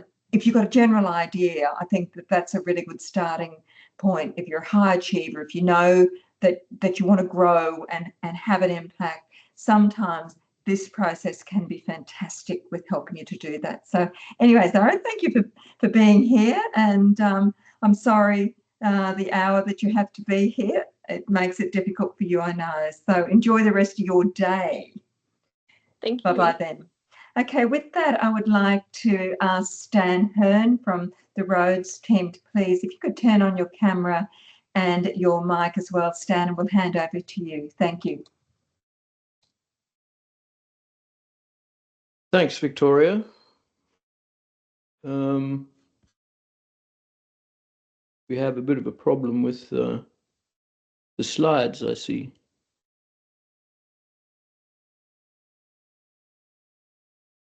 Are you able to take control, Stan? I've taken control, but can you click through? You're there. Great. Okay.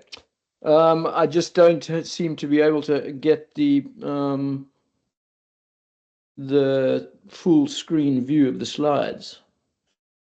But anyway, I'll push on.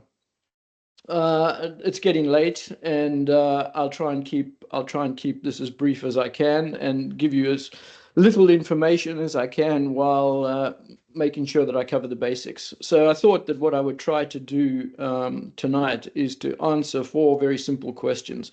What is the Rhodes Scholarship? What is covered by the Rhodes Scholarship? What makes the Rhodes unique? And could you be the next Queensland Rhodes Scholar? So what is the Rhodes Scholarship? Well, the scholarships were established in terms of the will of Cecil John Rhodes in 1902. And now, almost 125 years later, the scholarships are perhaps the most prestigious postgraduate scholarships in the world. And Rhodes's vision of creating public-spirited leaders to promote international understanding and peace is as compelling today as it was 100 years ago. So what Rhodes Scholars apply to do is a postgraduate course, any postgraduate course offered by the University of Oxford, and they go to the UK to study for 2 or more years, maximum of 3. So there are 9 scholarships awarded each year in Australia, 1 for each of the states, and 3 Australia at large. And as the Queensland Secretary of the Rhodes Scholarships, my job is to facilitate the election of the Queensland Rhodes Scholar. And we are now just about to enter the round to elect the 2026 Queensland Rhodes Scholar.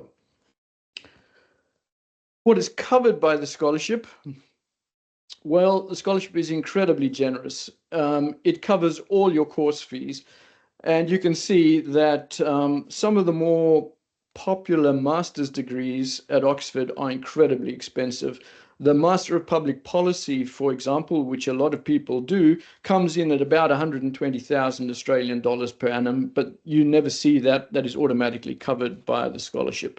You also get an annual stipend of approximately $40,000 per annum, and for that you will pay your college accommodation fees and also your living expenses. The Rhodes Trust will also cover the costs of applying, provide you with health cover during your stay at Oxford, and it will provide an economy class airfare to and from Oxford at the beginning and the end of your scholarship, as well as a settling in allowance paid on arrival. Note, very importantly, you can't defer the scholarship. So if you're elected as the Queensland Rhodes Scholar for 2026, you would need to attend in 2026, and you can't hold any other postgraduate scholarship in conjunction with this.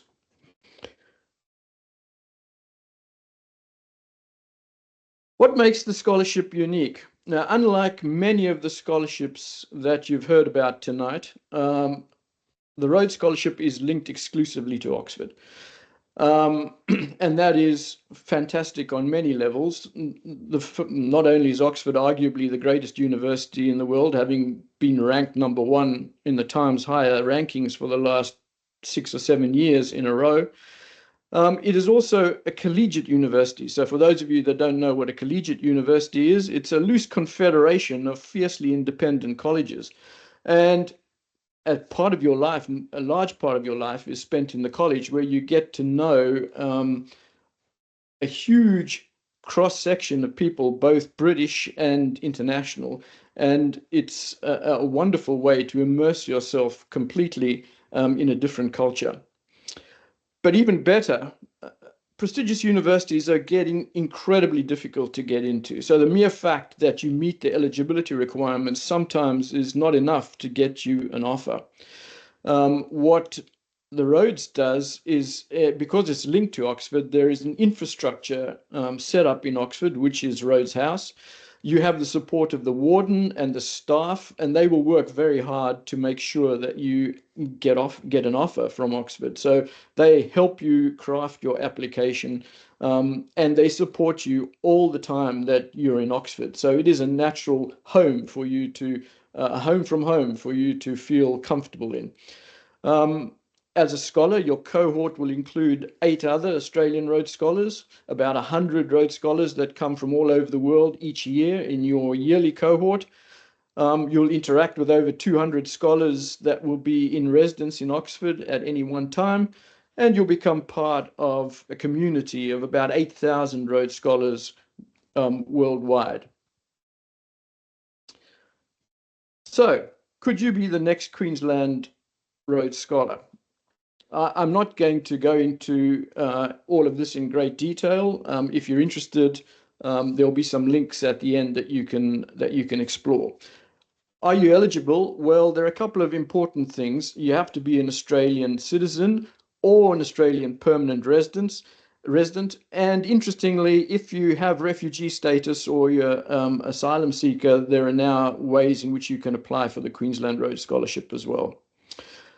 The scholarship has a strict age limit. So you need to be 24 when you apply. You need to be 24 on the 1st of October of this year. In rare circumstances related mainly to perhaps a non-traditional first degree, if you're about to graduate from your first degree or a medical degree and you're slightly older than 24, the age restriction can be pushed back to 26, but this is these are very kind of tightly controlled circumstances, and you'd need to check with me as to whether you satisfy that. So the other thing is that it's a postgraduate degree, so you need to have completed or about to complete your bachelor's degree, and where possible, you need to have also undertaken an honours degree, a 4th year to your study. The reason for this is that Oxford is just incredibly difficult to get into, and the honours degree makes it a lot easier for you to receive an offer from the university. The other characteristics which we look for was set out in Rhodes's will, and Rhodes was quite clear that he didn't want mere bookworms. He wanted well-rounded individuals. So whilst academic excellence is important and is going to determine really whether you get into Oxford or not, and whether you're competitive or not. It's not the only eligibility criteria. Truth, courage, devotion to duty, sympathy for and protection for the weak is something which Rhodes was very concerned about in his will. And we interpret that broadly as being really concerned about your community. Are you involved in the community in which you live? And do you want to contribute to that? And have you contributed to that? There's also energy to use your talents to the full. In days gone by, that was interpreted in terms of perhaps being great at sport, but that's no longer the case now. Sure, you could indicate your energy outside of your area of academic endeavor in terms of sport, but there's also music, debate, dance, theatre, and any other pursuit which is beyond what is strictly part of your academic curriculum. And then there is moral force of character and instincts to lead. And there are many ways in which you can demonstrate instincts to lead. It's not just about having leadership, formal leadership positions at your university. So there's a broad brush picture of the eligibility requirements, but you can check it out on the links that I'm going to provide in a minute, or you could reach out to me for further details. The application process this year opens on the 2nd of June, closes on the 12th of August. The interviews and the selection process, which is normally held at Government House under the chair of Her Excellency, the Governor of Queensland, will be in late September. If you fail to get the Queensland scholarship, there is a possibility that you could be sent to the Australia at Large competition, which happens in October. And after that, if you're successful, you would apply to Oxford with the help of the Rhodes Trust, the Rhodes House, and hopefully arrive in Oxford in September of 2026. Okay, so contact details, rhodeshouse.ox.ac.uk/apply, or you could reach out to myself or to the Rhodes State Administrator, Mandy MacDonald, at the email address that's given. One thing I would draw your attention to is that on the 6th of May, there is going to be a national webinar, which will be led by recent Rhodes scholars, and that's going to be another information session which will be purely devoted to Rhodes. So details of the link will be posted on the Rhodes House Information Sessions webpage, but if you can't find it there, you're more than welcome to email me and I can send you the link. Okay, well, that's enough from me. I'm sure you're dying to hear from Catherine Woodward, who's one of your alumni, and she will hopefully be ready to take control. Catherine. Thanks, Stan. I don't know if I have control, but we'll just run with it. Yeah, I'll just assume that the slides are fine. It's just a picture of my face anyway, so it's really not that big a deal.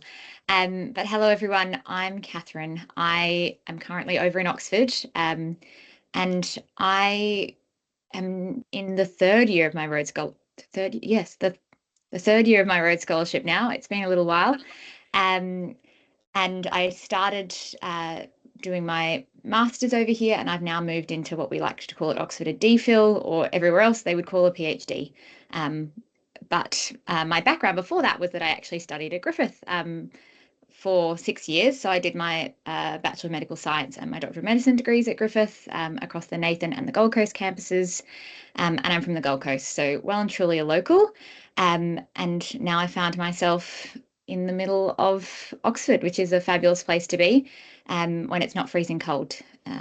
So in terms of what I wanted to talk about today, I mean, you've probably heard so much information that it's a little bit of an overload at this point. And a lot of it is really kind of the same messages again and again, which I suppose maybe if you're someone kind of thinking about applying is reassuring, in that the process of kind of thinking deeply about what it is that you want to do and what your passions are and kind of the future that you see for yourself, and kind of mapping that out is a process that you can kind of go through at this early stage. And as you go through that, you might find that one of these different scholarship opportunities aligns kind of quite clearly with those goals.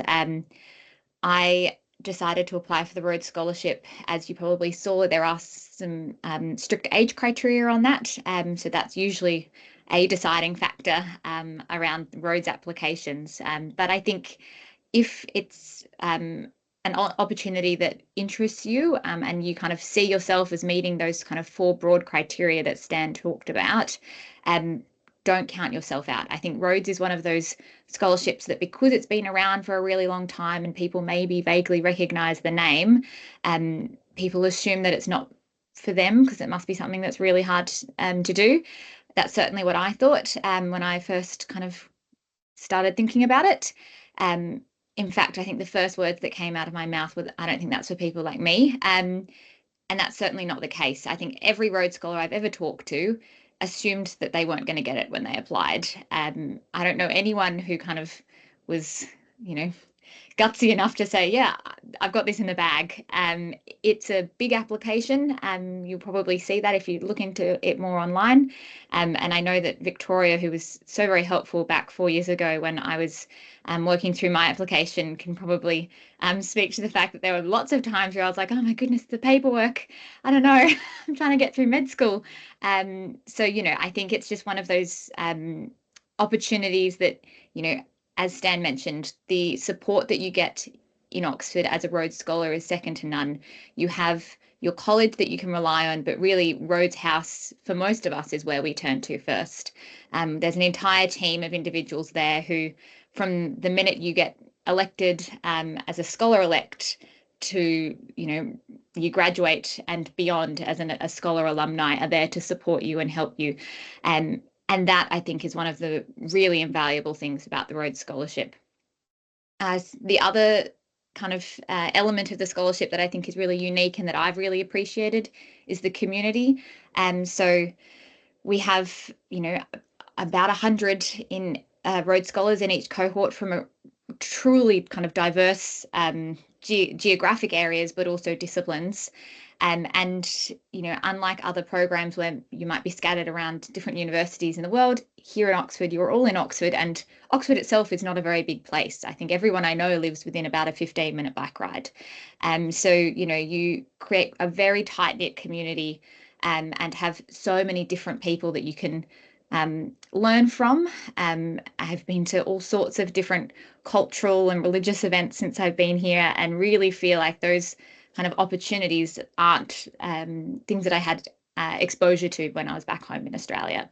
So I think there's so many reasons to apply. I've really enjoyed my time here. In terms of the criteria, I think some of them are a bit wordy. You probably would have noticed in those bubbles. But, I think the idea is really Rhodes are looking for future leaders, and they're looking for young people, right? There's an age criteria, which means that you don't have to have everything together. You don't have to know everything about what the next 50 years of your life is going to hold.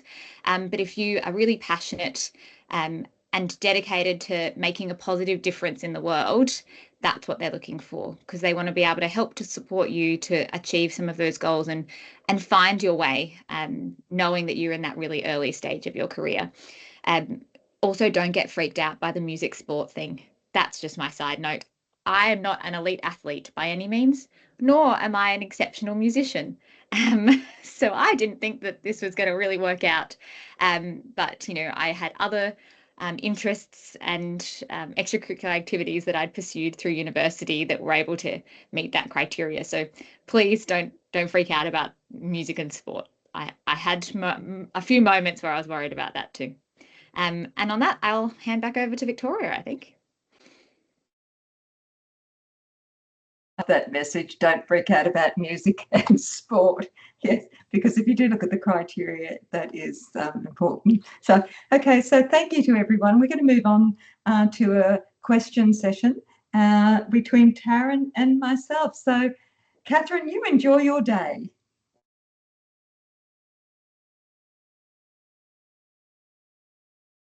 Sorry, just fixing some settings there. Thanks, Victoria. So as you mentioned, we're just going to transition now to an interview style Q&A session where I'll be asking Victoria, our prestigious scholarships coach, questions that will provide valuable advice to all applicants. Before we dive into that Q&A, allow me to introduce myself. My name is Taryn, and I currently work as the Executive Officer to the Registrar here at Griffith University and responsible for organising this event tonight. Prior to this role, I spent nearly a decade working in the domestic scholarships space. And during that time, I gained a deep understanding of the challenges that come with applying for scholarships and crafting compelling applications. One common issue I've observed is imposter syndrome, where applicants often underestimate their own worth, thinking others are more deserving. And I want to remind you all to understand and recognise your value. Don't let self-doubt hold you back. So as we proceed with the Q&A, I encourage you to take note of the strategies and advice that Victoria will share. Use this knowledge to bolster your confidence and enhance your applications. So let's get started with the Q&A session. So Victoria, first start with so many scholarship options. How do applicants decide which scholarship they should apply for and to determine which scholarship's right for them? Okay, yeah, and I get asked that question all the time. And what I do find is people change. So where people start off with the scholarship isn't necessarily where they end with the scholarship. Now, one of the reasons we invite our alumni scholars, alum scholars to come along and share their experiences is exactly for this reason. So you need to think about, well, what does the scholarship actually, where does it take you? So if you're looking at Oxford, that's fine. You can apply for Rhodes. However, there are a number of the other scholarships that will also take you to Rhodes. So importantly, you need to understand what is the difference between each of these scholarships. Do they provide support for undergrad? Do they provide support for postgraduate? Is it for professionals?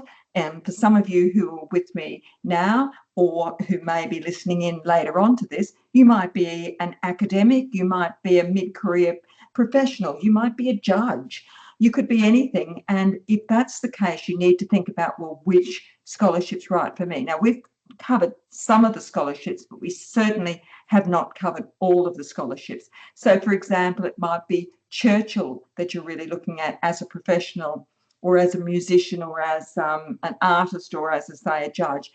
You might decide, look, I'm interested in going overseas to really understand what people are doing in a particular area that you're interested in and go for 3 months. And there's no study component with that. And I would encourage you to think about Churchill for that purpose. So as I say, have a think about what's the scholarship opportunities offering. Have a look on our website. Taryn will have shared that with you and see whether it's right for you, whether it aligns with what you're interested in doing. So don't judge by the prestige. So when I do work, particularly with undergrads, what I tend to find is that because they know about Rhodes, they say Rhodes is the one they really want. And as they go through it, they realise, actually, my particular area of interest needs to take me to maybe DC like Grace, or maybe it's the Netherlands like Zara. So you need to really think about, where do you want to go? What do you want to do? Okay. Great information there. Thank you. Thank you. So once an applicant's worked out which scholarship's right for them, where do they start? Okay, look, this is the most important thing I'm probably going to say tonight, and that's where being a coach is important. So think of the message about a coach. If you're being coached or tutored or something, what does somebody do with you? Now, you usually come up with a plan. If you're as students and you've all been really successful, otherwise you're not here, you come up with a plan for every course you're going to do and how you're going to map out your semester. This is no different. You start off with a plan. Now, that plan has a clear timeline. I encourage people to start thinking about this even 18 months in advance, okay? So you need to know what's the timeline, and each of these scholarship programs have shared with you their timeline about, you know, so if it's something like Ramsay, you need to have looked at the university and started applying for that actual university. That's really important. If it's for New Colombo, you need to know whether you've got time available in your undergraduate degree to be able to do it. So your plan includes a number of different elements. Your plan needs to say, which scholarship? What are the scholarship eligibilities? Am I eligible for this? With Rhodes, as you've heard, it's about age. And you need to say, well, am I eligible? Am I over 24? Can I apply for this?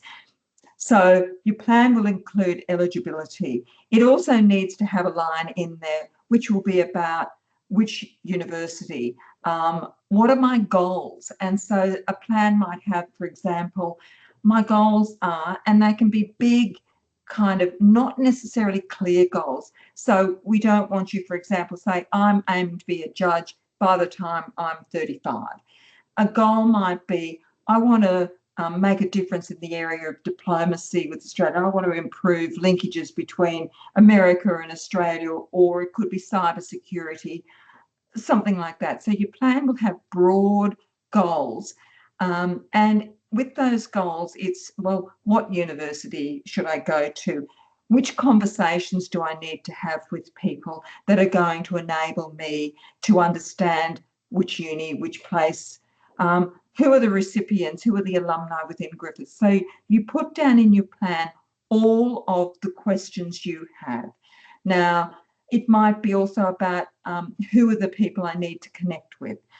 If I'm going to have referees, I need to reach out to the referees. So your plan will have timelines in it. It might be this week, it might be this month, it might be by the end of 3 months, it might be 6 months, it might be years. So those are the kind of components that need to go into your plan of action. So one of the lines would, of course, be what support is available? What can Griffith offer me? What can my network of people, who can I reach out to there? Okay, that's what I suggest is, first of all, coming up with a really clear plan of action.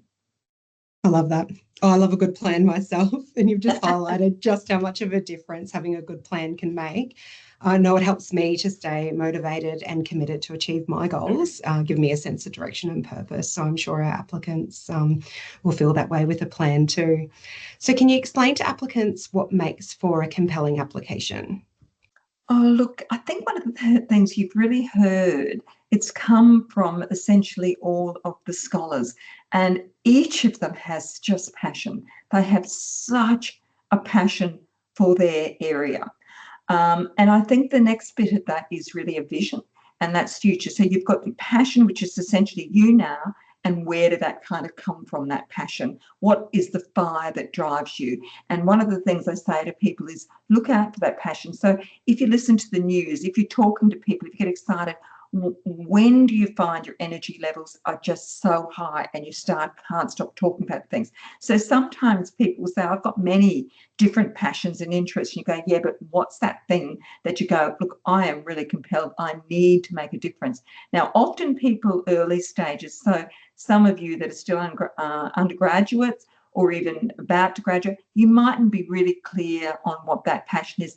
It often comes through this process. So when you've got your plan, passion will become clearer as you go through, okay? So vision is the future. What vision do you have? Where do you want to make a difference? Where do you think you can make a change again? So that's a vision. So these panels that do the shortlisting, they're looking for somebody that's future focused and saying, I can make a difference here and I'm excited about this. Now, it doesn't have to be that you sign a contract and say, well, you said your vision was this. That's not the case. So, for example, Catherine that she's been on, she's changed as a result of doing Rhodes. She wasn't going to do a PhD at the start, but where she is now is quite different to where she was when she was completing her studies in medicine. So that does change, but you need something now and something that's going to tie you down for the next few years, and clarity comes through the experience, and the panels know that. Of course, they're looking for excellence, and that's academic excellence. So if you're going to go to any of these universities, you need to be able to be a sure bet that you're going to pass and you're going to do well. And another thing is all of them are looking for evidence of who are you as a collaborator, as a partner. Do you connect with people? One thing that Fulbright mentioned was ambassadorial skills. All of them are looking for ambassadorial skills. They're looking for people who can represent Australia overseas. Can you partner? Can you connect? Are you going to come back and be really part of that network, that Australian network, that international network. So evidence of who you are as a collaborator. So that's one of the really important things that they're looking for. But I think one of the other things is also your backstory. So, you know, what's your backstory? Where did you come from? And one of those kind of things it's often useful to do is talk through. So one of the things with being a coach with people is that I realise people often don't know what their backstory is. They don't know about the things that have really shaped who you are. So with Catherine, she had, you know, was hospitalised and had terrible health problems, and that really shaped who she was.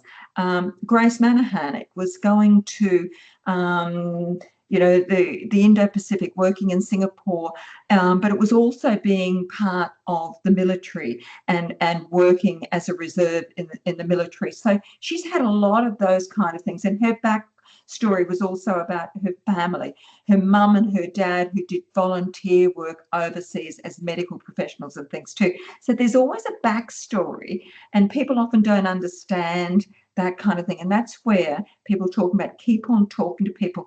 What matters to you? What were the things that shaped you? How did they shape you to become the person that you really are now? So you also need a forward story. So you need about, and that's that vision. So what shapes you? What are your long-term things about the things that you kind of know you always want to work with? So if you're doing international relations and law like Grace, you're not going to suddenly say, well, I want to be a medical person.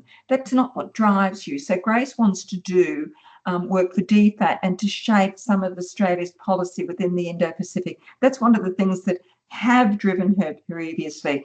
That's her forward story. Where she's at now, I'm not really sure because I haven't chatted to her about that. And it no doubt will have changed as a result of being in DC studying the same as Catherine has. Okay, so I think that's really important. Now, the next bit is don't forget the really interesting stuff. Don't bore the panel silly and make yourself, if everybody else, if you think the panel wants to hear that stuff, get out of that space, because often the panel wants to hear the interesting bits about you, that you might have started a podcast, you might be a writer of poetry, you might have a book in you that you're desperate to kind of write. Some of those kind of things are really important. You've been a dancer, you've been whatever else. So think about the things that make you kind of unique. And that's where, again, having conversations with people, if they lean in and go, oh, that's curious, tell me about that, you know it's interesting stuff. So don't write, I'd like to do a PhD because I want to go to Oxford and I know it's going to shape my career forevermore. That's not what they're looking for. If you think about that, get out of that space about it. The other thing I'd say is write, rewrite, write, rewrite, write. Again, have a conversation with people, continue to have conversations with people, continue to write, continue to rewrite. Another thing that also I find valuable is stream of consciousness writing. So sometimes writing by hand and rewriting each day, what are the things that drive me? What are the things that I'm compelled to do? That can be really useful. So it is essentially a diary, but you will rewrite, you'll tighten it up, you'll reframe. Every conversation will change what you're really doing. Okay, that's what I'd say about a compelling application from the heart. From the heart. Really valuable insights there. And I even wrote down as you were speaking, clarity comes through the experience. It does. It does. Yeah. Now, this is often a challenging topic. How should applicants effectively talk about their leadership qualities? Okay, I'm going to jump straight in here and just say, look, you never think, you've all done degrees at university, okay, well, you're doing it. And you accept that you have to do professional training, don't we? We all do a degree in whatever it is, and we say that's training. Leadership is the same. It is training. You must train yourself to be a leader. You're not just automatically a leader, okay? So start your training journey. Put that in your plan, okay? You need it in your plan. What is the leadership training I need? So with leadership, look at podcasts, look at YouTube clips.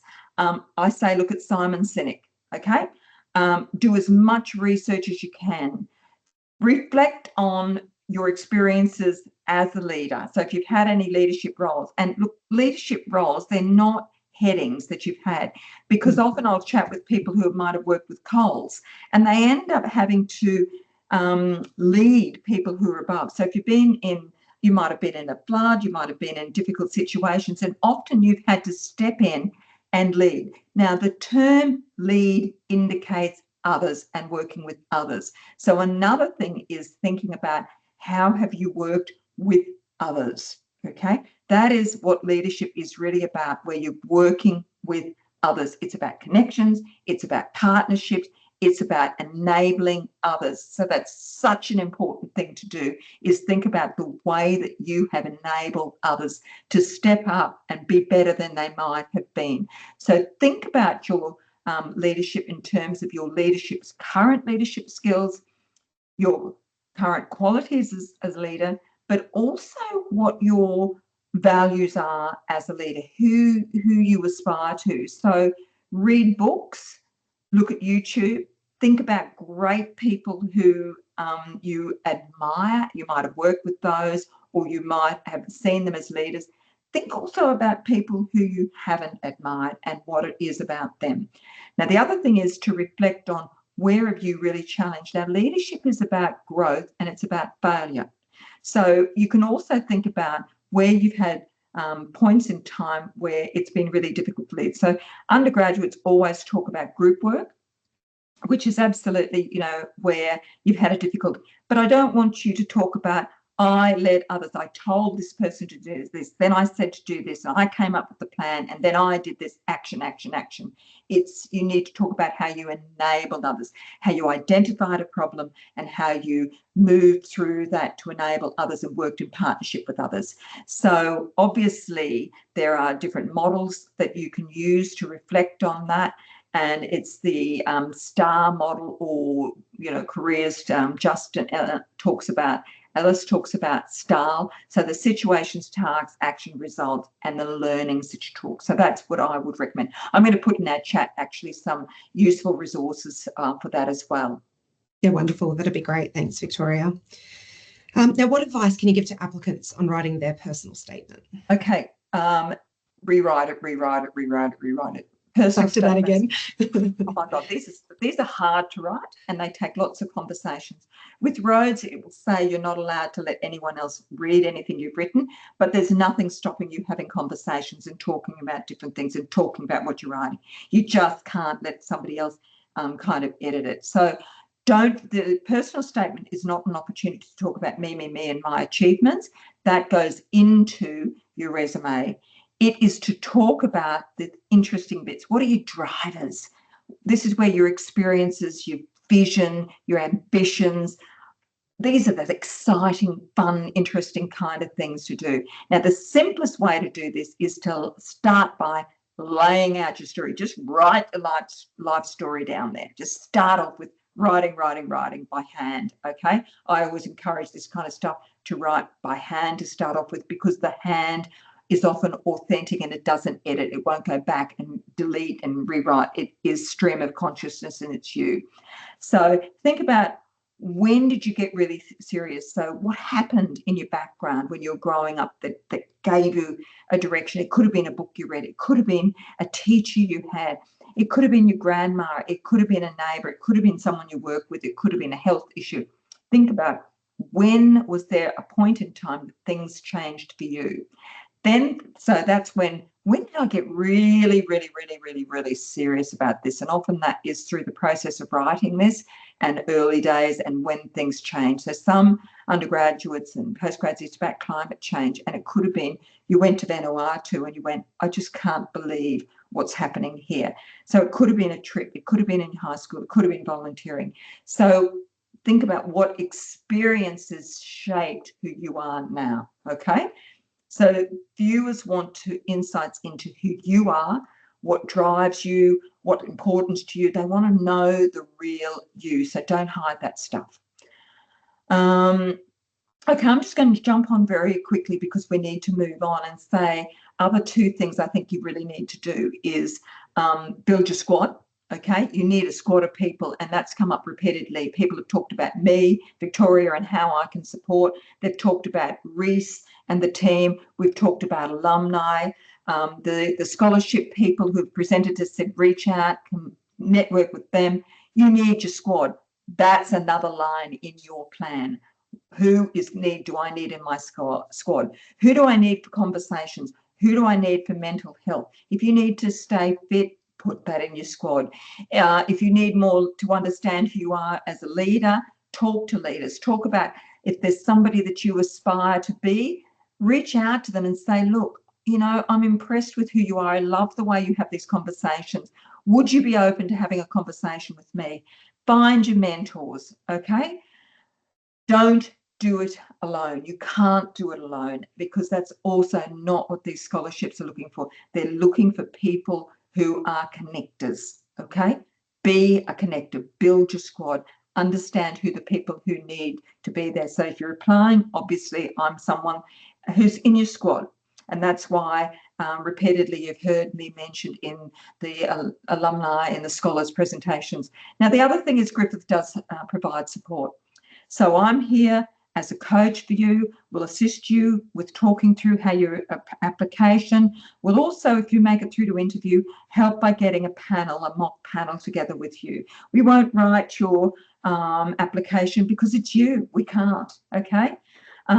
But we can give you access to some experts, guidance on referees, channels of potential destination universities and supervisors, all those kind of things that you should ask for.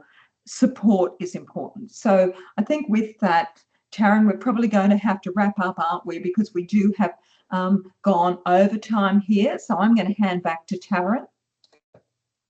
Thanks, Victoria. And I'm sure everyone will agree that your passion just comes through so strongly through all of that advice that you've given, and we're so lucky to have you on board as our prestigious scholarship coach here at Griffith. But as Victoria said, we're coming to an end here, so I'd just like to take the opportunity to thank everyone involved tonight. A special thanks to our Vice Chancellor and President, Professor Carolyn Evans, the scholarship organisations, our scholarship recipients, you, Victoria, our prestigious scholarships coach, and all of the attendees who've joined us tonight. We've covered a lot of valuable information, and I want to remind you that this session was recorded. It will be available on our Griffith University prestigious scholarships webpage, and an email with the link will be sent to all registered attendees. And we encourage you to subscribe, as listed on the slides here, to the individual scholarship organisations for email updates and follow them on social media. Additionally, make sure to register for and attend their specific scholarship information sessions. If you're planning to apply, don't hesitate to contact the prestigious scholarship team for support, as Victoria's mentioned, and to connect with the Griffith University network. Thank you all once again. Good luck with your plans and applications, and enjoy the rest of your night. Thank you. Thank you, everyone. All the very best, and do apply. Bye-bye then.